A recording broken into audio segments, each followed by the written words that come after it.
बिस्मिल्लाहिर्रहमानिर्रहीम। अस्सलाम वालेकुम दोस्तों, मैं उम्मीद करता हूँ कि आप लोग खैरियत से होंगे और ज़िंदगी की बहारों को भरपूर तरीके से एंजॉय कर रहे होंगे। आज जो हम बुक लाए स्टडी करने के लिए वो है कोर्ट फीस एक्ट 1870 और इसके अंदर हम जो टॉपिक डिस्कस करेंगे आज वो है court fees on probate and letter of administration extra. और इस सिलसिले का आज हम तीसरा प्रोग्राम कर रहे हैं और इसके अंदर जो सेक्शन हम डिस्कस करेंगे वो है 19H to 19K of the court fees act 1870। तो दोस्तों, टॉपिक पर आने से पहले मैं आप लोगों से गुजारिश करता चलूँ, ये जो मेरा चैनल है प्लीट फॉर जस्टिस, काइंडली आप इसको सब्सक्राइब कर दें, इससे मेरी हौसला अफजाई होती है। तो आते हैं टॉपिक के ऊपर। तो सबसे पहले जो सेक्शन है वो सेक्शन 19H है। अब सेक्शन 19H क्या कहती है? Notice of application for probate और letter of administration to be given to revenue authority and procedure thereon. तो इसमें ये लॉ मेकर का ये उन्होंने कहना ये चाहते हैं कि जब आप कोई बंदा या कोई पर्सन या कोई शख्स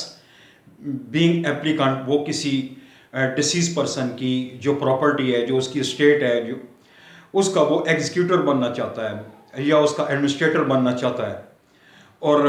वो हाई कोर्ट के अलावा किसी अदालत के अंदर दरख्वास्त देता है, तो उस हाई कोर्ट के जज के लिए ज़रूरी है, यानी कि वो एप्लीकेशन लेगा प्रोबेट के लिए या लेटर ऑफ एडमिनिस्ट्रेशन के लिए, वो पूरा प्रोसेस जो है, जितने डॉक्यूमेंट्स रिक्वायर्ड हैं वो सारे लगाने के बाद वो अनेक्सर जो हैं, अनेक्सर ए, अनेक्सर बी और उनके मुताबिक शेड्यूल की जो फीस है वो लगाने के बाद जब वो हाई कोर्ट के अलावा किसी अदालत के अंदर वो एप्लीकेशन देता है, तो उस अदालत का जो प्रिजाइडिंग ऑफिसर है उसके लिए ज़रूरी है कि वो अपने इलाके के मुतल्लिका कलेक्टर को उस एप्लीकेशन का नोटिस दे कि जिसके अंदर वो डिसीज पर्सन की एस्टेट या वो प्रॉपर्टी जो है, इमूवेबल प्रॉपर्टी या मूवेबल प्रॉपर्टी जो है वो वाक़ है। दूसरी बात इन्होंने इसके अंदर ये की है कि अगर कोई एप्लीकांट बीइंग एप्लीकांट प्रोबेट के असूल के लिए या लेटर ऑफ एडमिनिस्ट्रेशन के एक्विजिशन के लिए वो एप्लीकेशन मूव करता है और उसके साथ वो मुतल्लिका डॉक्यूमेंट्स एनेक्सर ए बी बना के और कोर्ट फीस लगा के वो हाई कोर्ट के अंदर सबमिट करता है, तो फिर हाई कोर्ट का जो प्रिजाइडिंग ऑफिसर है या हाई कोर्ट की जस्टिस साहब जो हैं उनका ये उनके लिए ये ज़रूरी है कि वो उस इलाके के अंदर जिस जगह के अंदर वो डिसीज पर्सन की वो स्टेट वाक़ई है उसका जो चीफ कंट्रोलिंग रेवेन्यू अथॉरिटी है, तो जाहिर सी बात है उन्हीं की जुरिसडिक्शन के अंदर वो आता होगा, उसको इस एप्लीकेशन का वो नोटिस देंगे। ये तो अब ये दो बातें। अब तीसरी बात इसके अंदर ये है कि जब कलेक्टर या चीफ कंट्रोलिंग रेवेन्यू अथॉरिटी ये उसके पास जब ये इस तरह का नोटिस अदालत की तरफ से आएगा कि जिसके अंदर वो डिसीज पर्सन जो है उसकी एस्टेट या उसकी जो प्रॉपर्टी है, इमूवेबल प्रॉपर्टी या मूवेबल प्रॉपर्टी, वो वाक़ई है और एप्लीकांट जो है उस बुनियाद के ऊपर वो प्रोबेट या लेटर ऑफ एडमिनिस्ट्रेशन जो है वो अदालत से लेना चाहता है, तो वो कलेक्टर या चीफ कंट्रोलिंग रेवेन्यू अथॉरिटी वो जो उसने वो डॉक्यूमेंट अपनी एप्लीकेशन के साथ लगाए होंगे उस रिकॉर्ड का वो इंस्पेक्शन कर सकता है, उसका मुआयना कर सकता है, उसका मुलाजा कर सकता है और या ख़ुद भी उसका वो रिकॉर्ड चेक कर सकता है या किसी बंदे को कह भी सकता है। अगर वो प्रॉपर्टी का जिसके बाबत उसने अपने वो डॉक्यूमेंट्स के अंदर अपने एप्लीकेशन के अंदर जिक्र किया है वो ख़ुद भी उसकी इंस्पेक्शन कर सकता है, स्पॉट इंस्पेक्शन कर सकता है या किसी को स्पॉट इंस्पेक्शन का कह भी सकता है और उसकी जो मार्केट वैल्यू है उसको भी वो डिटरमिन कर सकता है या किसी को कह सकता है कि इसकी वो मार्केट वैल्यू डिटरमिन करो। अगर कलेक्टर को या चीफ कंट्रोलिंग रेवेन्यू अथॉरिटी को ये महसूस होता है कि एप्लीकांट ने जो डिसीज़ की प्रॉपर्टी की जो वैल्यूएशन लगाई है वो अंडर वैल्यू है या उसने कम तयन किया है, उसकी मार्केट वैल्यू जैसे लगानी चाहिए थी उस तरह नहीं लगाई, तो फिर वो जो कलेक्टर होगा या चीफ कंट्रोलिंग रेवेन्यू अथॉरिटी वो उसको वो बुलाएंगे, उसको नोटिस भेजेंगे कि एप्लीकांट आए और उसको कहेंगे कि वो शहादत पेश करें कि अगर वो शहादत पेश कर देता है तो ठीक, अगर नहीं करता तो उसकी मुनासिब इंक्वायरी भी करेंगे। अगर वो मालियत वो कलेक्टर या चीफ कंट्रोलिंग रेवेन्यू अथॉरिटी को महसूस हो कि इसने वो कम वैल्यूएशन की है, प्रॉपर्टी की कम वैल्यूएशन की है, और उसमें ऊपर जो है, और वो इंक्वायरी से भी साबित हो गया, शहादत से भी साबित हो गया कि इसके ऊपर कम कोर्ट फीस लगाई है, तो वो उसको हुक्म सादर कर सकते हैं कि भाई इसके ऊपर जो प्रॉपर कोर्ट फीस बनती है, जो जो पूरी कोर्ट फीस जो बनती है, वो इसके ऊपर आप आकर पे करें। अगर उसके बाद अगली बात, चौथी बात ये है कि अगर वो एप्लीकांट कलेक्टर वगैरह का हुक्म जो है, उसने जो ऑर्डर जारी किया है, या चीफ कंट्रोलिंग रेवेन्यू अथॉरिटी ने जो वो ऑर्डर जारी किया है कि वो प्रॉपर फीस जो है वो अपना फीस जो है वो सबमिट करे, और अगर वो बंदा नहीं लगाता या उसकी वो तरमीम नहीं करता, या एडिशनल फीस जो उसके लिए रिक्वायर है वो जमा नहीं करवाता, तो फिर वो कलेक्टर जो है, वो अदालत जो है, जिस अदालत के अंदर इस बंदे ने ये एप्लीकेशन दे रखी है, वो उस अदालत को ये कह सकता है या अपनी रिपोर्ट जो है इन राइटिंग दे सकता है कि इस बंदे ने डिसीज की जो प्रॉपर्टी है वो अंडर वैल्यू है, इसने उसका एस्टिमेट अंडर वैल्यू या कम मालियत लगाया है, और हमने इसे कहा भी है कि उसकी करेक्ट करो, तो ये नहीं कर रहा, तो फिर वो अदालत में ये मतलब कि अपनी रिपोर्ट जमा करवा सकता है जी कि हमने इसकी वो की थी, प्रॉपर्टी का वो वैल्यूएशन लगाई थी, तो वो वैल्यूएशन जो है वो ज़्यादा बनती है, और इस बंदे ने जो कोर्ट फीस है वो कम दी है, ये अपनी रिपोर्ट अदालत के अंदर जमा करवा देंगे। शर्त ये है कि ये जो इंक्वायरी वो कंडक्ट करेगा, ये जो वो अपना कलेक्टर या चीफ कंट्रोलिंग रेवेन्यू अथॉरिटी, वो उसके लिए ज़रूरी है कि 6 महीने के अंदर अंदर मुतल्लिका अदालत के अंदर पेश कर दे, या अपनी रिपोर्ट जो है वो पेश कर दें। उसके बाद फिर वो अदालत जो है उस रिपोर्ट की पाबंद नहीं होती। उसके बाद पांचवी बात ये है कि जब जो कंसर्न कोर्ट है, हाई कोर्ट है, या जो भी अदालत जिसके अंदर ये इसने एप्लीकांट ने प्रोबेट के असूल के लिए या लेटर ऑफ एडमिनिस्ट्रेशन के असूल के लिए वो अपना दरख्वास्त दी हुई है, जब उस मुतल्लिका अदालत को या हाई कोर्ट को वो कलेक्टर की रिपोर्ट जो है, जो उसने वो की होती है, मौसूल हो जाती है, तो वो अदालत जो है उस कलेक्टर को फ्री के मुकदमा बनाएगी, और उसमें वो एप्लीकेशन के अंदर जो मुतवफ़ी की जो प्रॉपर्टी है उसकी ट्रू वैल्यूएशन करने का हुक्म सादर करेगी। मतलब कि दो काम करेगी, एक तो उसने कलेक्टर ने रिपोर्ट दी है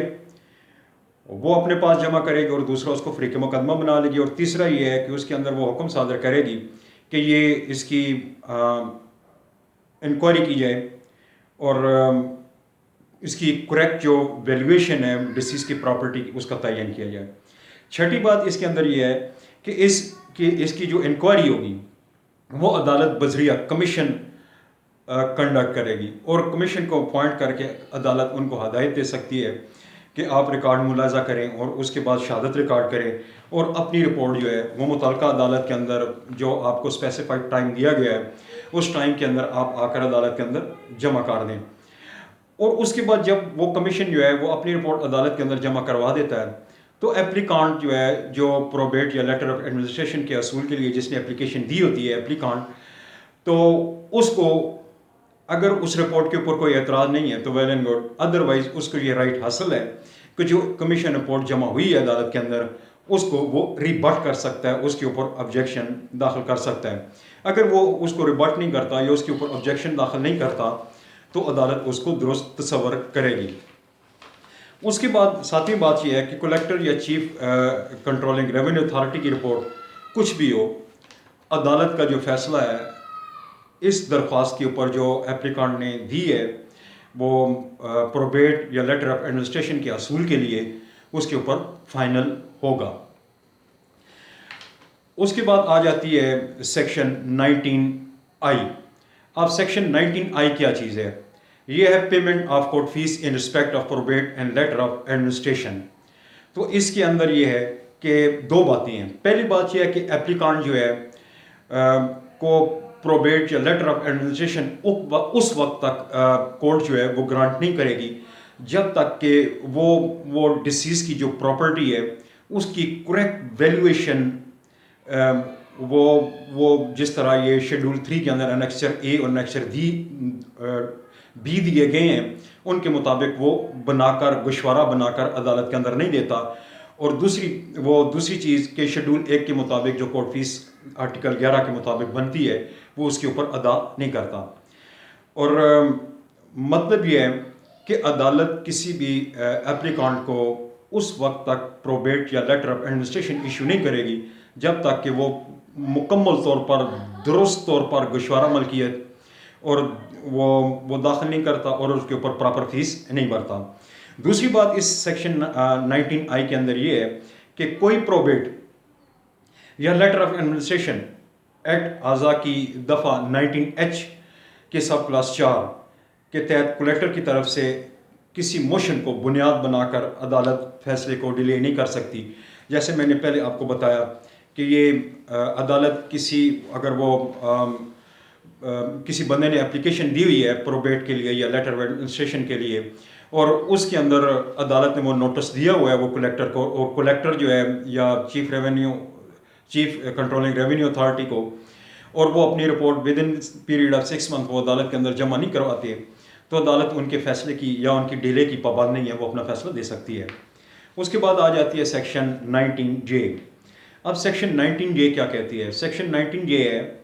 कि रिकवरी ऑफ पेनल्टीज़। इसमें जो जुर्माने वो जो एप्लीकांट है अगर उसने डिसीज़ की जो प्रॉपर्टी है जो स्टेट है उसको अंडर वैल्यू किया हुआ है और उसके ऊपर कम फीस भरी हुई है तो अदालत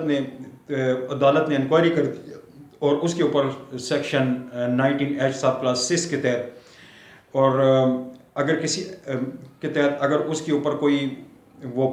पेनल्टी आती है तो वो उसको एप्लीकांट को देना होगी। और इसमें दो चीज़ें हैं। पहली चीज़ ये है कि अगर अदालत जो है वो इंक्वायरी का हुक्म सादर करती है 19H सब क्लास 6 के तहत अगर किसी एप्लीकांट जिसने प्रोबेट या लेटर ऑफ एडमिनिस्ट्रेशन लिया हो और इसने मुतवफ़ी की जो प्रॉपर्टी है या स्टेट है उसको अंडर वैल्यू एस्टिमेट लगाया हो और दफ़ा ये जो 9G के तहत उसके ऊपर कोई पेनल्टी या जुर्माना या जब्तगी या फॉरफीचर आयद हो जाए और इसकी बाबत चीफ कंट्रोलिंग रेवेन्यू अथॉरिटी कोई सर्टिफिकेट जारी कर दे और तो वो पेनल्टी वगैरह इस एप्लीकांट या ये जिसने अप्लाई किया है प्रोबेट या एडमिनिस्ट्रेटर के लिए उससे वसूल किया जाएगा। अगर नहीं देता तो कलेक्टर या चीफ रेवेन्यू कंट्रोलिंग अथॉरिटी के लिए ज़रूरी है कि ये रकम या पेनल्टी की रकम या जो भी जुर्माना उस बंदे के ऊपर एप्लीकांट के ऊपर आयद किया गया है वो उसकी एरिया ऑफ द लैंड से वसूल कर सकती है, वो रेवेन्यू अथॉरिटी भी और कलेक्टर भी। दूसरी बात ये है कि अगर चीफ कंट्रोलिंग रेवेन्यू अथॉरिटी को ये अख्तियार हासिल है, उसके पास ये पावर है और कलेक्टर के पास नहीं, सिर्फ चीफ कंट्रोलिंग अथॉरिटी के पास कि वो जुर्माने की पूरी रकम जो है या जो उन्होंने फ़ाइन किया हुआ है वो पूरी रकम भी माफ़ कर सकते हैं, उसको पार्शली भी माफ़ कर सकते हैं। और दफ़ा 19E के तहत या कोर्ट फीस की रकम टोटली माफ़ कर सकते हैं, उनके पास ये पावर है। अगर वो किसी को कोई रकम रिमिट करना चाहे तो कर सकते हैं। तो दोस्तों उसके बाद आखिरी सेक्शन जो है वो सेक्शन 19K है। अब सेक्शन 19K कहती है कि section 6 and section 28 not apply to probate and letter of administration. तो इसमें यह कहा गया है, लॉमेकर ने यह कहा है कि एक्ट हाजा की जो सेक्शन 6 है और सेक्शन 28 है, जो बंदा प्रोबेट या लेटर ऑफ एडमिनिस्ट्रेशन लेना चाहता है उसके ऊपर ये अप्लाई नहीं होती, क्योंकि सेक्शन 6 जो है इसमें यह है कि अगर किसी अदालत में दस्तावेज़ पेश हों और उन पर कोर्ट फीस आयद होती हो और उसके लिए ज़रूरी है कि वो कोर्ट फीस दे डॉक्यूमेंट्स के ऊपर। लेकिन प्रोबेट की सूरत में 19K की सूरत में प्रोबेट वगैरह पर उसको या लेटर एडमिनिस्ट्रेशन के असूल के लिए इन डॉक्यूमेंट्स के ऊपर उसको फ़ीस भरने की ज़रूरत नहीं है, क्योंकि वो डिसीज़ की एक्चुअल प्रॉपर्टी जो है उसके मुताबिक कोर्ट फीस भर चुका होता है। और सेक्शन 28 इस दफ़ा का इतलाक़ भी जो प्रोबेट वगैरह पर नहीं होता, क्योंकि दफ़ा 28 गलती से जो इनवर्डेंटली जो कोर्ट के अंदर जो डॉक्यूमेंट्स जो आते हैं वो अगर वो कोर्ट वसूल कर लेती है और गलत कोर्ट फीस वगैरह के बारे में है तो उसके ऊपर जो कार्रवाई होती है वो दीगर डॉक्यूमेंट्स के ऊपर हो सकती है। लेकिन ये प्रोबेट वगैरह या सर्टिफिकेट लेटर ऑफ एडमिनिस्ट्रेशन के लिए जो बंदा अप्लाई करता है उसके डॉक्यूमेंट्स के ऊपर ये दोनों सेक्शन 6 और 28 जो है ये इस एक्ट की अप्लाई नहीं होती। तो दोस्तों मैं समझता हूँ मेरी आज की वीडियो आपको समझ आ गई होगी, आपको पसंद भी आई होगी। अगर आपका कोई क्वेश्चन है, कोई क्वेरी है, मुझे कॉल भी कर सकते हैं और मुझे टेक्स्ट भी कर सकते हैं। और मुझे नई वीडियो के आने तक मैं आप लोगों से इजाज़त चाहूँगा। इजाज़त दीजिए। अल्लाह हाफिज़ and wish you good luck.